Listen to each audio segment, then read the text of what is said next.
something called virtual desktops. So here you can see that I have all these different programs open on my desktop. So I bought all this stuff, it's taking up all this place. And I may want to kind of get a fresh workspace, but I don't want to close all this stuff, but I want it out of my way. You can do something called a virtual desktop. So hovering in your start menu, there's this little icon right here down in your taskbar.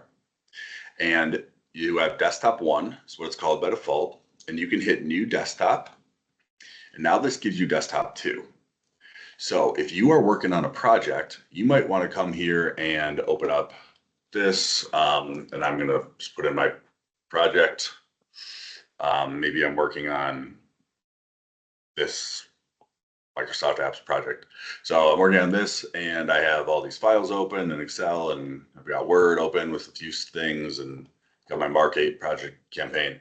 So I'm in the middle of it. I want to get really deep into it, but now I have to go jump into another meeting and then I want to come back and I'm going to pick up exactly where I left off. I can go to my desktops, leave my desktop 2 just where it is, switch back to desktop 1. Now this has all the other stuff that I was working on earlier.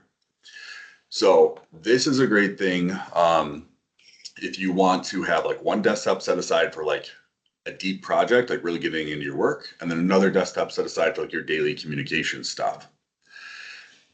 You also can, one of the things that held me up from using this for a little while was that I wanted Teams to show up on all of my desktops because I always wanted to be on Teams, but I couldn't see it on the other one. So I found if you press on your computer the Windows button or the Start button and then Tab, it'll pop up to this task view here. And you can see here's my desktops. So if you do Windows Tab, that's what'll bring this up. Then I can right click on this, my Teams instance here. I can move it to desktop 2 if I wanted, or I can say show this window on all desktops. So this is going to let me use Teams across all my desktops while still keeping the rest of my projects organized.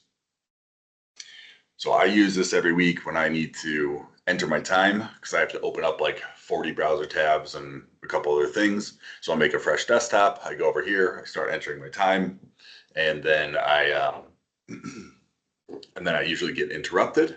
So while I'm interrupted, I jump back into my normal work. I do what I need to do, and then I jump back to entering my time.